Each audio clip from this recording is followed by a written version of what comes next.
我俩相处已经2年多了，在这2年多的时间里，我俩还算是彼此了解。半年前，他家里边要求我俩订婚，在他老家那边买一套房子。自打工作以来到现在，所有的积蓄算是换作这一套房子。那么来济南以后呢，他又给我提出要在济南这边买房子，毕竟我也是农村出身，总不能问家里边张口要这个钱。他现在就逼着我，如果不在济南买的话，就要跟我退婚。我现在是愁得天天睡不着觉。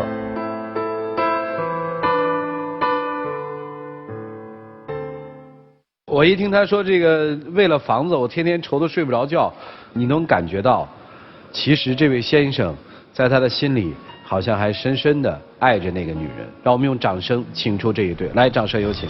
男主人公小张30岁，来自山东，是一名销售；女主人公小刘32岁，同样来自山东，是一名口腔医生。来，有请两位，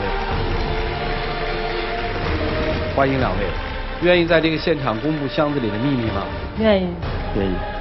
您是牙医是吧？对。谈了1年多，2年了是吧？2年了。怎么认识的？你是他病人，补牙的时候认识的？是。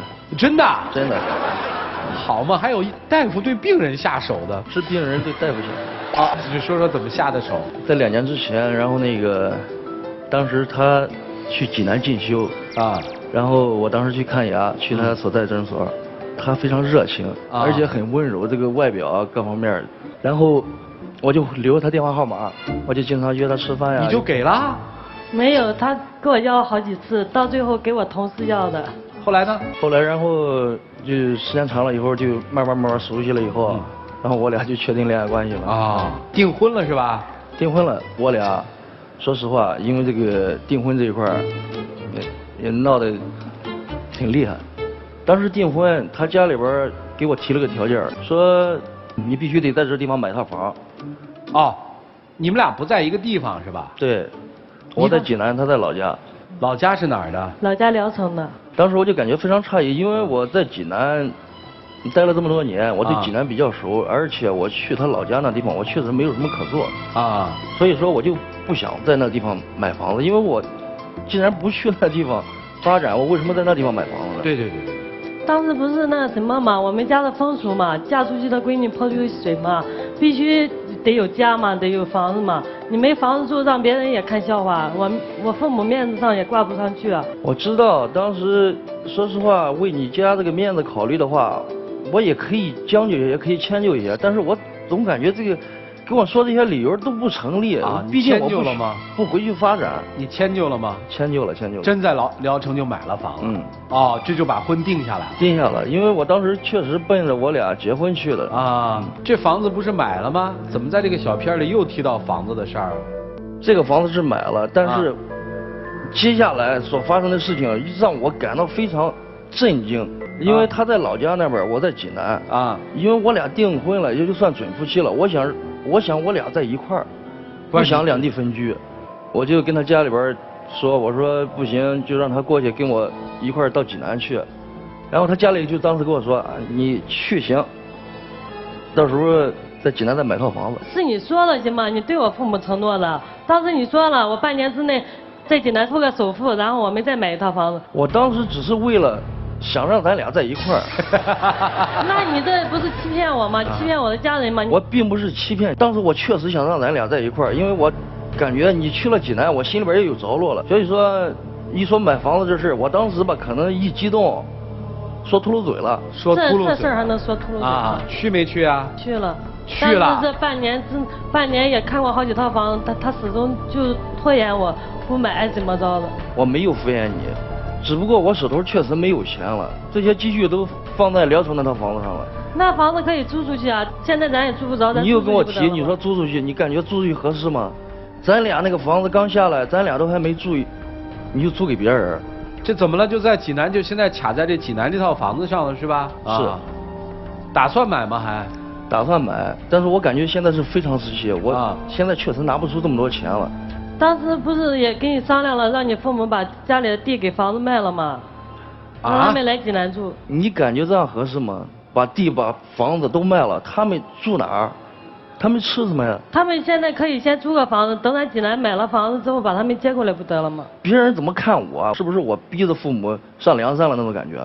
他们怎么看见？现在不是好多都是把父母接到大城市来住吗？他们肯定就说儿子混好了，把爹娘给接过来。父母现在也不是年龄也大了嘛，在家种地，我也不想让他父母在家种地。然后不是我们打算现在年龄也不小了嘛，他父母也催着要孩子，我不是想着要完孩子之后让他父母也过来跟我们一起住，能给看孩子嘛？我也是这样想的。他就说我有私心。这一块你连想都不用想。如果你让我父母卖地卖房的话，就是即便你张了这个口，我也张不了这口。那房子你到底买不买？再说你回家的时候，我父母问起来，你怎么办？你怎么回答？你老是说我没有诚意，我不想买这房子。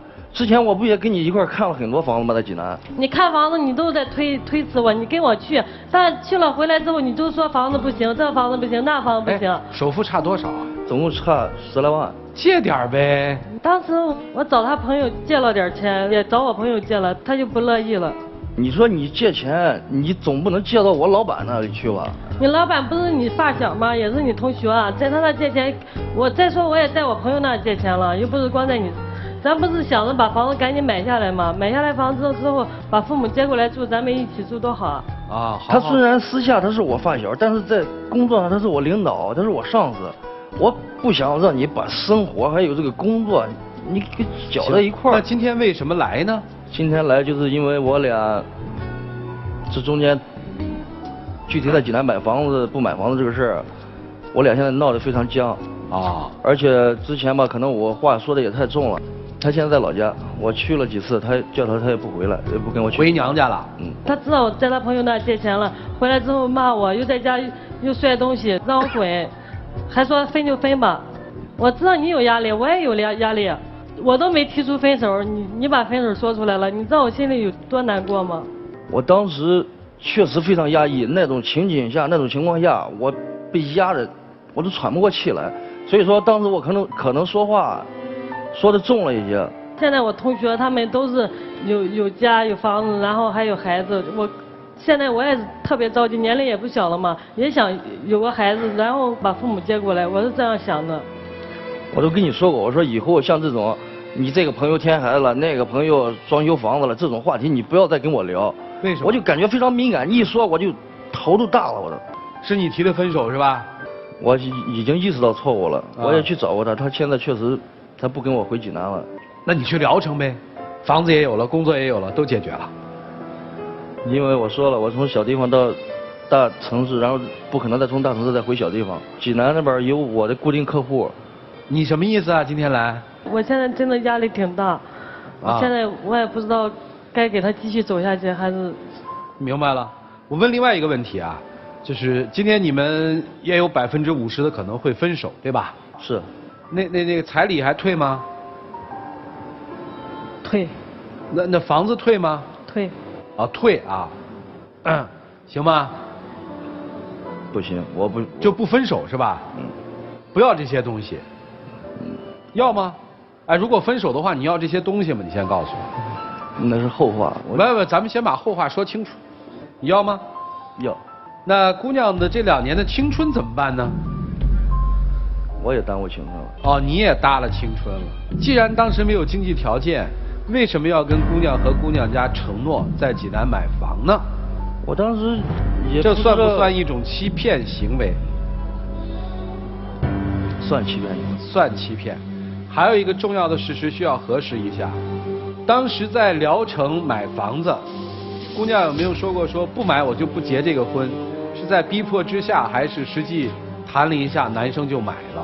说过。说不买房就不结婚是吧？说过。那是真心话吗？真心话。真心话。也是为了就是朋友吧，家人吧，就感觉以后结婚有面子，而且就像我朋友吧，在济南，他们也有在济南在老家买房子，每次逢年过节啊都能回家。所以攀比还挺害人的啊！你心里有这个男人吗？以前有。什么时候没有了？这次生气以后吧。好了，该问的都问过了。我们既看到了所谓温馨的一面，也看到了现实和残酷的一面。到底这段情感怎么办呢？老师们有些什么高见呢？一起进入丘比特问卷。我们现在经常很多人说啊，说这个不以结婚为目的的恋爱都是耍流氓。但我今天突然发现，太以结婚为目的，而且是只以结婚为目的的恋爱，让人感觉怎么那么功利呢？姑娘，我要告诉你，你刚才说了一句话，让我觉得特别害怕。你说那个买不起济南的房子，可以让他爸妈把地和房子卖了。说现在有很多的儿女都是把父母接到大城市的。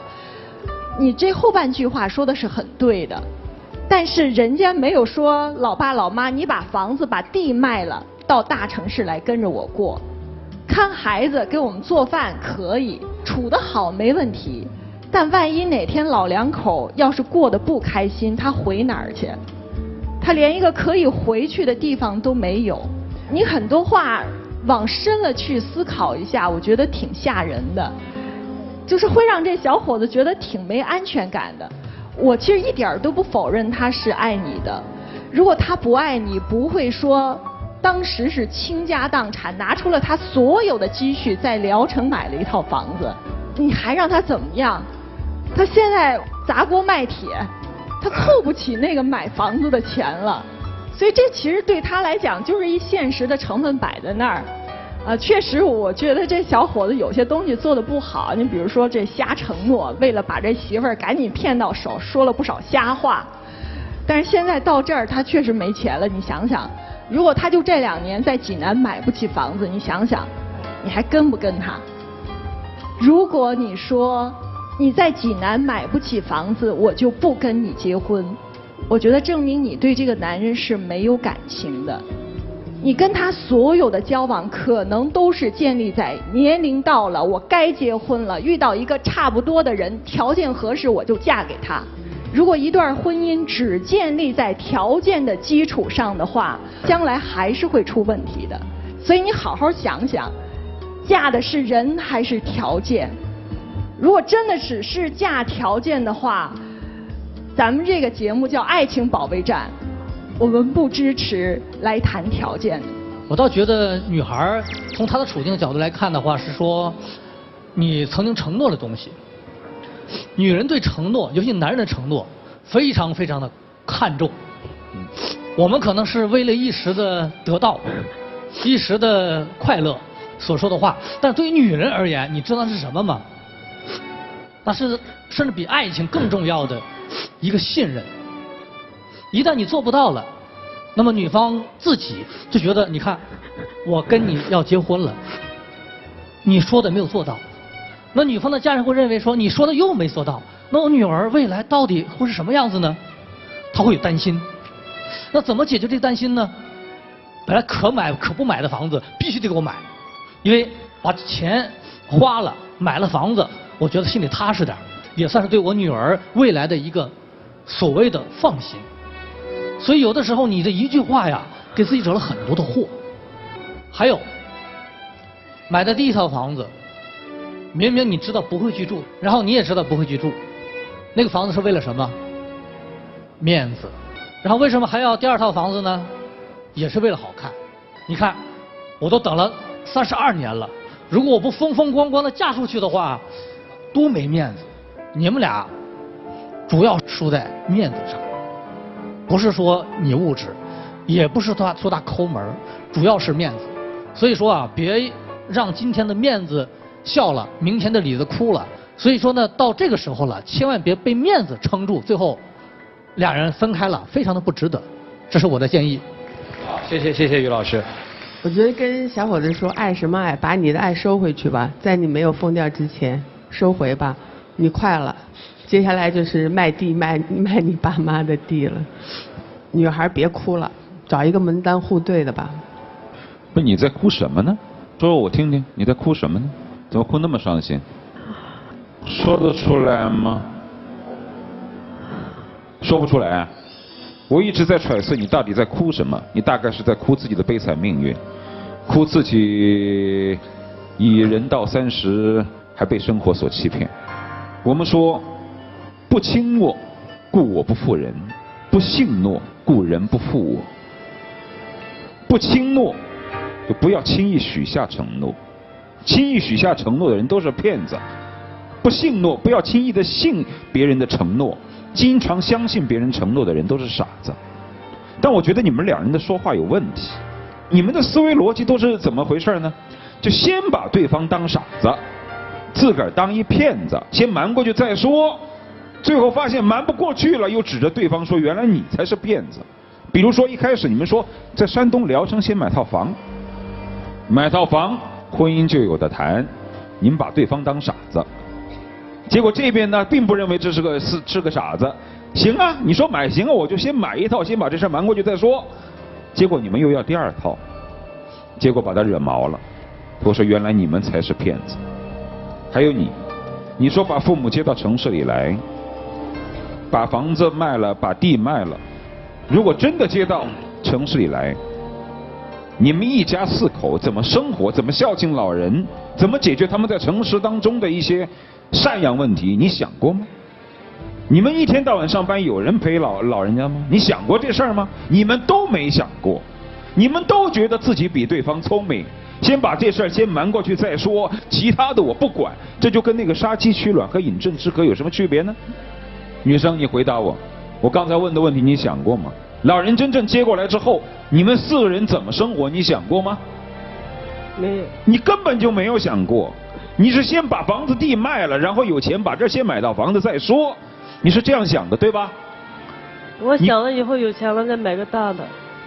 啊，有钱再买个大的，再把他们给分出去，是这个意思吗？没有，想的就是把这个小的卖了，然后再买一个大的嘛。我们俩一起努力嘛，一起努力。不是，你没明白我的话，你的意思是什么？你把老两口接过来跟你们俩一块住是吧？那你想过你们4个人住在一块怎么住吗？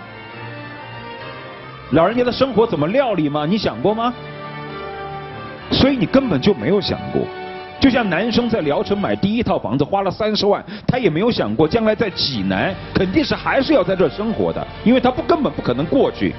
但他没有想过先把你忽悠过来再说。你们没有想过正儿八经结婚会怎么过，真正的困难在哪儿？你们根本没有想到在一块过日子，就先赶快把婚结了凑合了再说。所以说你们这样的感情让我们怎么说？我对你们俩没什么好说的，就这样。生活有的时候确实需要一点智慧，既然到了这一步了，总得想一些办法来解决。如果你们还在一起的话，想在一起的话，聊城的房子卖了呗，拿去付济南的首付呗，当买一生活的教训呗。就像涂老师说的一样啊，别欺骗和自我欺骗了，咱是什么条件咱就过什么日子。现在只考虑一点，够不够爱，愿不愿意为了爱和婚姻抛弃过往的一些成见和错误，能不能把这些东西都通通的抛掉，重新开始，这个真的需要你们自己的智慧。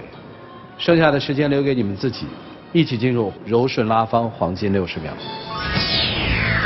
其实咱俩在一块儿都2年多了，我对你还是有感情的。我希望你也不要太跟我计较，因为我当时确实是口不择言，我说你说的比较重，我还是想跟你走向婚姻。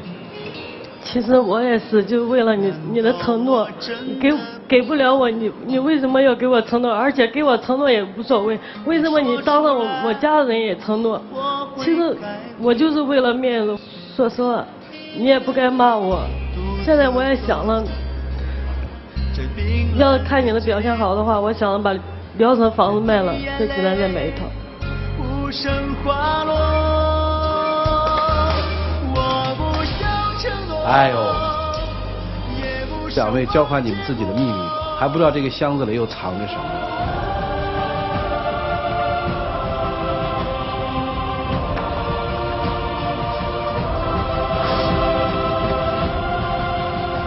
谢谢两位，请回，谢谢你们。来，请关门。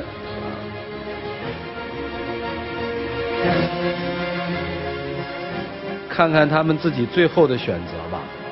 5、4、3、2、1，请开门。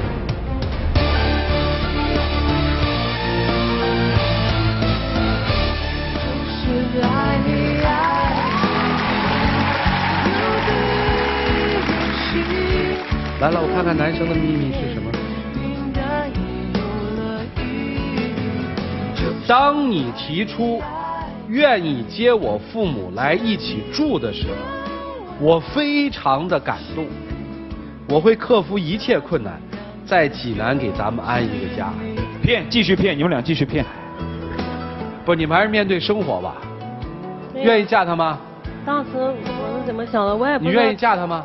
没我也关系。不知道他有压力，通过这节目我知道他的压力也挺大。啊。所以我现在就想着把聊城那房子给卖掉，然后想着以后再。明白了，明白了。来，有请我们的小话筒，有请。好了，我们的幸福之门打开了，选择幸福，选择亚赛荷兰盼盼，盼盼到家，安居乐业。谢谢。谢谢两位啊。成功复合的情侣将获得由休闲旅游领导者途牛旅游网提供的500到3000元不等的旅游代金券。你们自己喊开始，自己喊停，好吗？你喊开始。停。 1000块啊！恭喜恭喜！接下来让我们一起来见证属于他们自己的浪漫时刻。老婆，我爱你，我知道咱中间有一些磕磕碰碰，但是我还是想一直跟你走下去。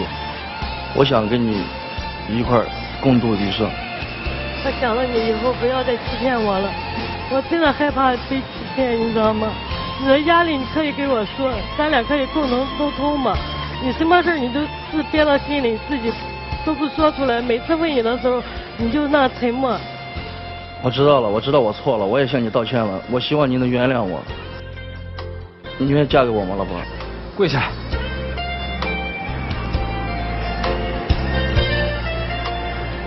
你愿意原谅我，愿意嫁给我吗？我愿意。